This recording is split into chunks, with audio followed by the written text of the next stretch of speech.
Hello বন্ধুরা, আমি শুভ্রা রান্নাঘরে ভুরিভোজ চ্যানেলে আপনাদের স্বাগত জানাই। নিরামিষ পুজো পার্বণ বা অনুষ্ঠানে খিচুড়ি, পোলাও বা লুচির সাথে কিন্তু একটা দারুণ টেস্টি কষা কষা নিরামিষ আলু পটলের রসা সার্ভ করা হয়। আজকে আমি সেই অনুষ্ঠান বাড়ির মতো সম্পূর্ণ নিরামিষ আলু পটলের রসার রেসিপি শেয়ার করব। চলুন তবে সম্পূর্ণ রেসিপিটা ঝটপট দেখে নেওয়া যাক।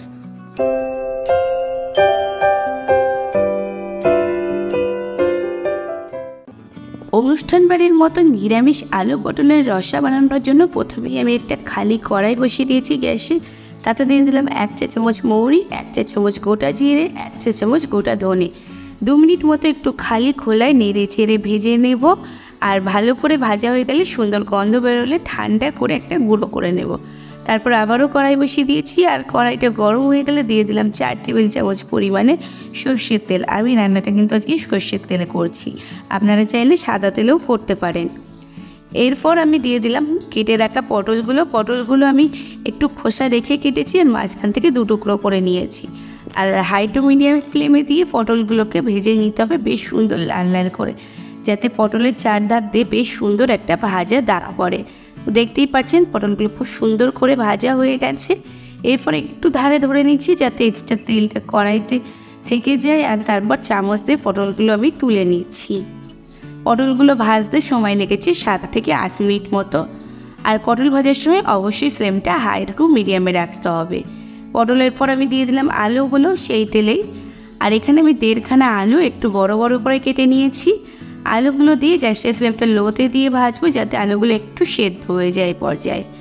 আর আলুগুলো একটু নেড়ে চেড়ে নিয়ে ঢাকা চাপা দিয়ে দিচ্ছি 6 থেকে 7 মিনিটের মতো। মাঝে একটুখানি ঢাকনা খুলে কিন্তু আমি নাড়িয়ে দিয়েছিলাম, আর তারপর আবারও ঢাকনা দিয়ে ভেজে নিয়েছি। দেখুন এটা কিন্তু বেশ সুন্দর ভাজা হয়ে গেছে, আর ভেতর থেকেও 50% মতো সেদ্ধ হয়ে গেছে। এরপর আলুগুলোকেও ধারে ধরে নিয়ে তুলে নিচ্ছি এক এক করে। আলুগুলো তুলে নেওয়ার পর কড়াইটা যে তেল আছে তাতে আমি বাকি রান্নাটা করে নেবো। দিয়ে দিচ্ছি 1/2 চা চামচ গোটা জিরে, 2টো এলাচ, 4টে লবঙ্গ, কয়েক টুকরো দারচিনি, ফোড়নে এলাচগুলো অবশ্যই ফাটিয়ে দিতে হবে। ফোড়নটা 1 মিনিট মতো একটু নেড়ে নিচ্ছি। ফোড়নটা থেকে সুন্দর গন্ধ বেরোলে দিয়ে দিলাম একটা বড় সাইজের টমেটো পেস্ট, আর তারপর দিয়ে দিচ্ছি 2 চা চামচ পরিমাণে আদা বাটা।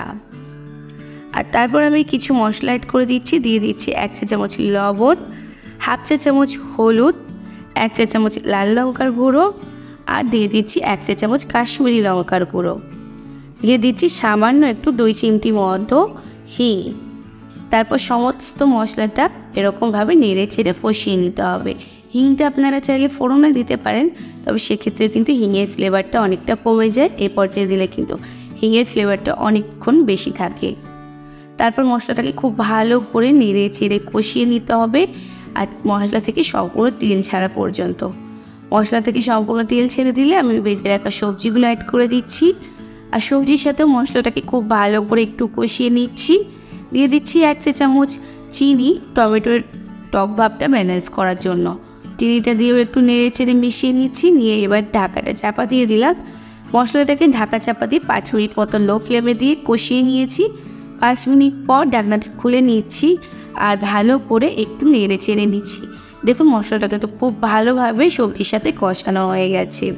এই পর্যায়ে আমি অ্যাড করে দিচ্ছি গরম জল। এখানে আমি 1.5 কাপ পরিমাণে গরম জল দিয়েছি। রান্নাটা গরম জলে করলে কিন্তু রান্নার স্বাদ অনেক বেশি ভালো হবে, তো ঠান্ডা জল না দিয়ে চেষ্টা করবেন গরম জলই দিতে। এরপর জলের সাথে সমস্ত কিছু ভালো করে নেড়ে চেড়ে মিশিয়ে নিয়ে ফুটে ওঠার জন্য ওয়েট করব। আর ফুটে উঠলে গ্যাসের ফ্লেমটা লোতে দিয়ে 5 থেকে 6 মিনিট রান্না করে নেব। 5 থেকে 6 মিনিট পর ঢাকনাটা খুলে নিয়েছি। আর এরপর যে গ্রেভিটা বেশ খানিকটা আছে, তাই হাই ফ্লেমে দিয়ে 2 থেকে 3 মিনিট ফুটিয়ে নিয়েছি। আর দেখুন এবার আমার গ্রেভিটা একদম ঠিকঠাক। এরপর দিয়ে দিচ্ছি ভেজে রাখা সেই মশলাটা। ভাজা মশলাটা দিয়ে খুব ভালো করে সমস্ত কিছু নেড়ে চেড়ে মিশিয়ে নিচ্ছি। আর দেখুন রান্নার কালারটা কত সুন্দর হয়েছে, দেখেই বোঝা যাচ্ছে এটা কতটা টেস্টি হয়েছে খেতে। লুচি, রুটি, পরোটা, ভাত বা পোলাওয়ের সাথে ভীষণ ভালো লাগে। যে কোনো নিরামিষ দিনে এটা আপনারা বানাতে পারেন।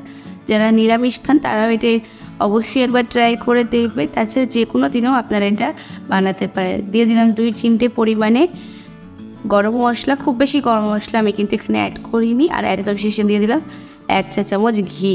এতে কিন্তু রান্নার স্বাদ অনেক গুণ বেড়ে যাবে। এরপর সমস্ত কিছু নেড়ে চেড়ে মিশিয়ে গ্যাসের ফ্লেমটা অফ করে দিয়ে 5 মিনিট ঢাকা চাপা দিয়ে স্ট্যান্ডিং টাইম দিয়ে গরম গরম পরিবেশন করে দেব। আর তৈরি হয়ে গেল আজকে ভীষণ টেস্টি একদম অনুষ্ঠান বাড়ির মতো নিরামিষ আলু পটলের রসা। তাহলে বন্ধুরা আমার আজকের রেসিপিটা কেমন লাগলো অবশ্যই কমেন্টস করে জানাবেন, ভালো লাগলে লাইক এবং শেয়ার করবেন। আর যদি এখনও আমার চ্যানেলকে সাবস্ক্রাইব না করে থাকে তবে তাড়াতাড়ি সাবস্ক্রাইব করে পাশে থাকা বেল আইকনে ক্লিক করে দেবেন, তাকে পরবর্তীকালে চ্যানেলে যখন নতুন কোনো রেসিপির ভিডিও আপলোড করব সবার আগে আপনাদের ফোনে নোটিফিকেশান পৌঁছে যায়। আজকে এ পর্যন্তই, আবার আসবো অন্য কোনো দিন অন্য কোনো রেসিপি নিয়ে। ততক্ষণ ভালো থাকবেন, সুস্থ থাকবেন।